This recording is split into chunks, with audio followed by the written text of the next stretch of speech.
Hi guys, welcome back to Too Cool for Middle School. My name is Megan and I'm a middle school teacher here in Southern California. If you're new to my channel, I teach history and English, and I'm going into my 11th year of teaching next year. We're kind of wrapping up the end of this year. We have definitely earned a summer of relaxation and kind of like turning off our brains and not thinking about school at all. But there are also some teachers in my district who also like to spend a small portion of their summer just doing a little bit of like chosen professional development. So my union has put together a little like diversity, equity, and inclusion team, and we wanted to do a little book study over the summer just to kind of get to know the other people in that group, because we don't all work at the same school site, and learn a little bit more about diversity, equity, and inclusion so that we can be better leaders next year and, you know, push for some more changes. And so if you are in that kind of a position, if you're looking for some kind of a book study to do over the summer, or maybe you want to use it like next year, maybe you have kind of like chosen professional development that you can do on campus, or maybe your school is like specifically looking for diversity, equity, and inclusion materials to have teachers go through or something like that.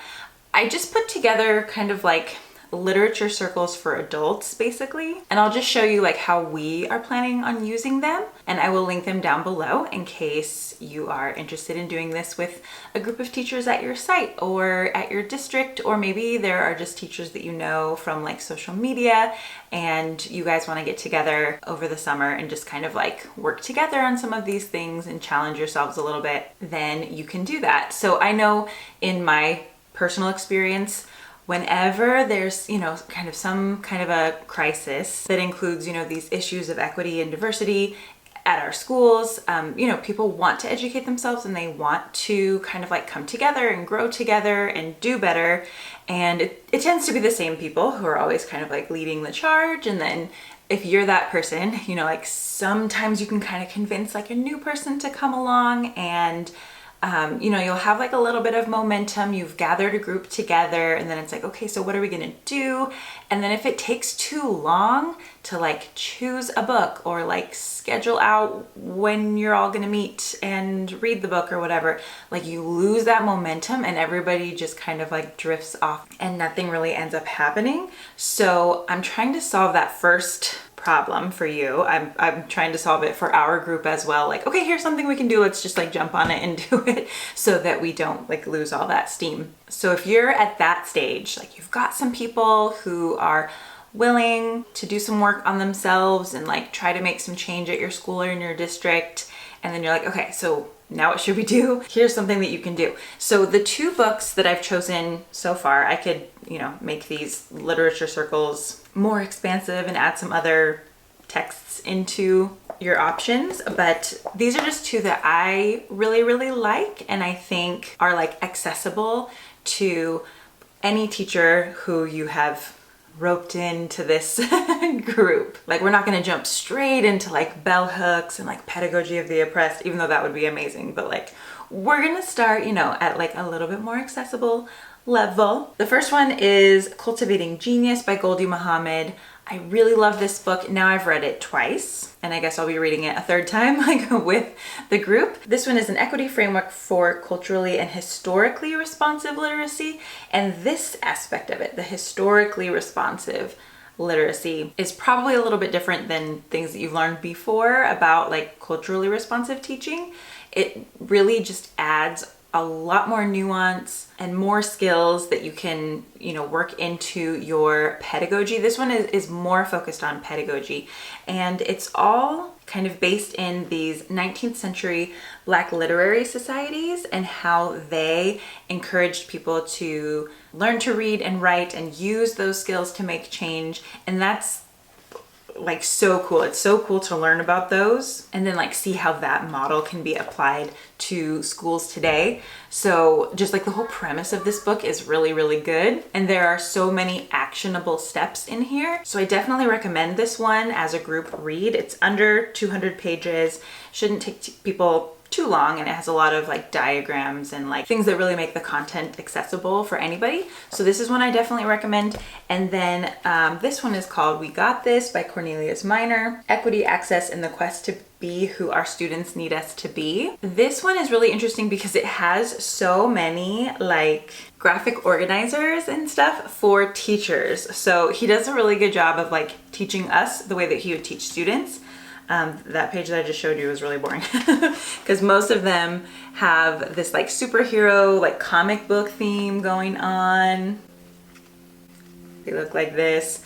So there's a lot of, you know, just like really cool graphics and again, very like actionable steps to make change at your school. So like this page, for example, says, so I tried, and you'd like explain something that you tried. Here's how the students responded. Here are some examples of what they did.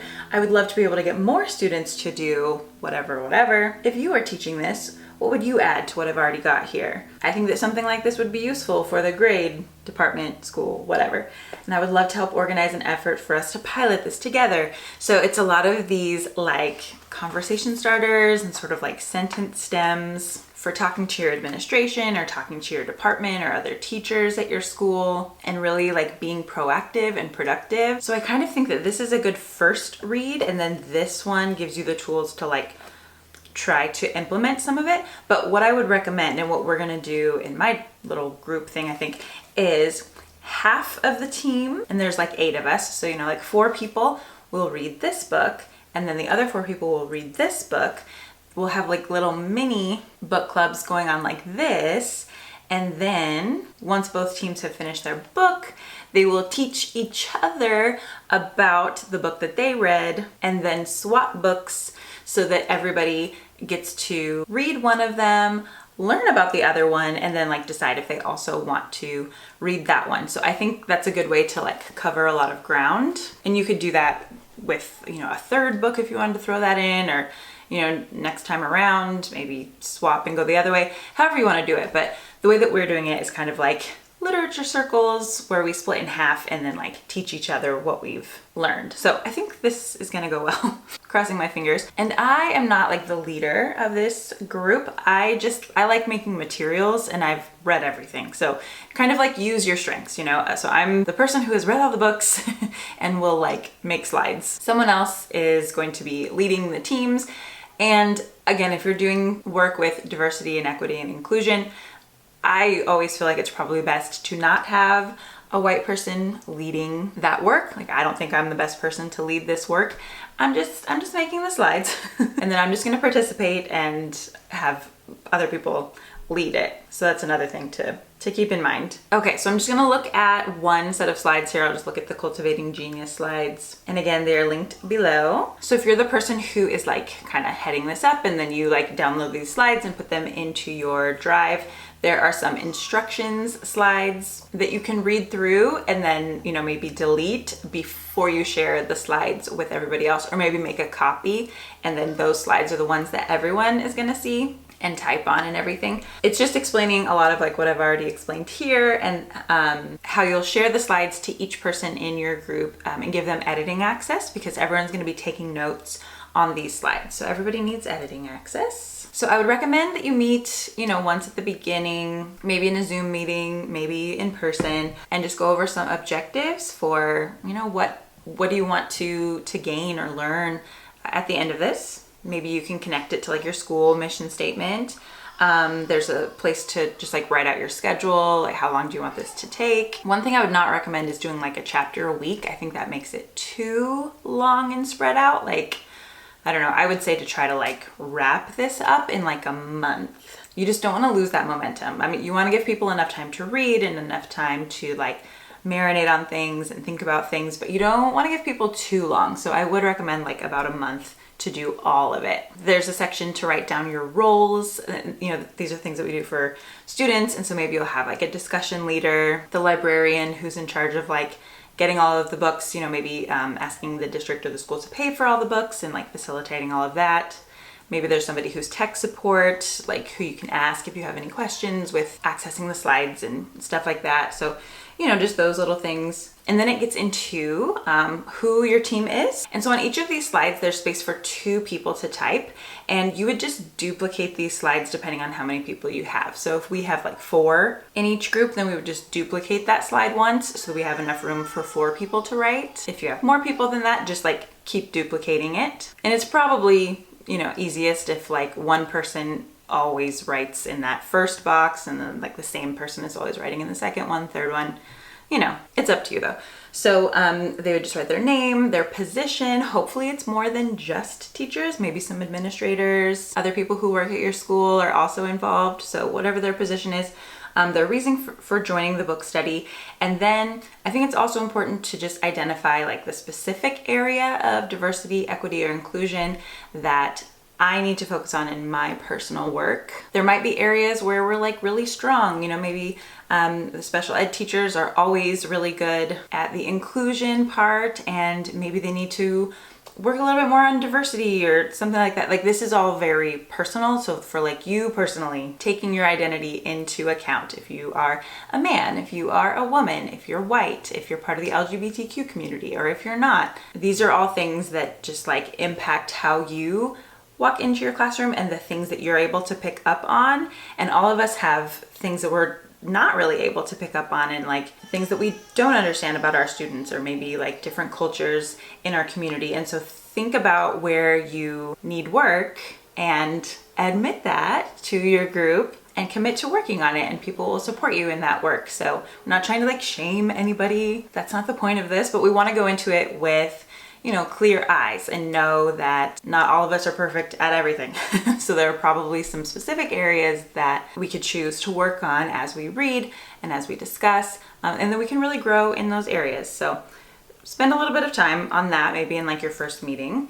And then maybe in the first meeting, just read like the foreword and the introduction. Maybe just read that stuff together and have everybody fill in one slide on that first day together, just to make sure everybody knows how to do it. Like no one's like writing over someone else's work or anything like that, and just kind of like kick it off that way. I think that would be good.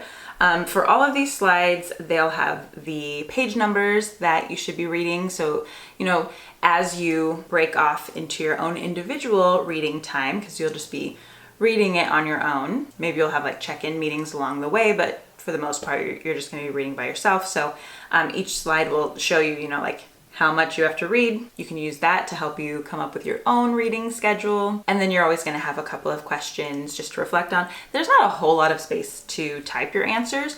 You just kind of want to have your initial thoughts, just kind of summarize the things that you learned, and have those there as your little reading notes. And then when you do come together, either at the end of the book or maybe partway through or whatever, you can expand upon those in your discussion. But these will help you remember, what you were thinking as you were reading. So in this book, it has 8 chapters. So you'll be going through those 8 chapters. This book does have like really good questions already at the end of those chapters. And so for these slides, you can choose one of those really good questions at the end to answer. And there's also some preset ones.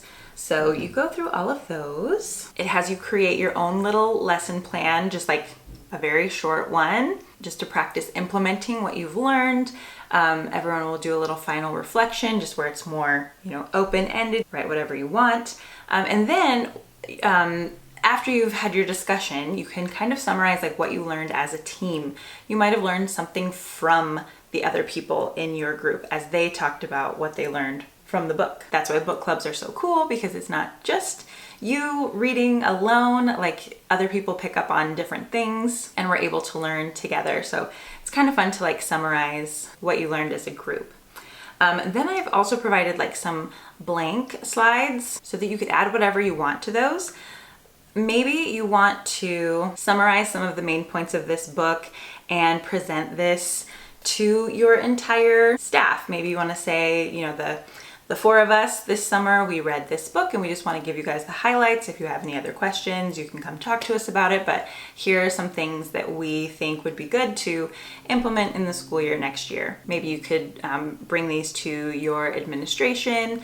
I just wanted, to give you that option. Like maybe now you want to make your own presentation and share this work with more people. I know this is really hard to do. I'm always the person that is like, hey guys, we should add more work to our plates as teachers who are already super overworked, and that's usually a pretty tough sell. So if you can, put things into like bite-sized chunks and make it like organized and succinct for people, then sometimes that helps. And that's everything for that literature circle, that book study. And then the other one that I have ready at the moment is for We Got This. It's very similar. The questions are a little bit different. They are tailored to the specific book. So it's not just like something I learned, something I have a question about, that you could like apply to any book. Like this is specifically for these 2 books that I chose. So we're going to be testing this out, and I will let you know how it goes. So just in case you are looking for a way to get teachers reading and talking and learning either over the summer or during the school year, maybe this can be something helpful to you. None of the ideas are from me.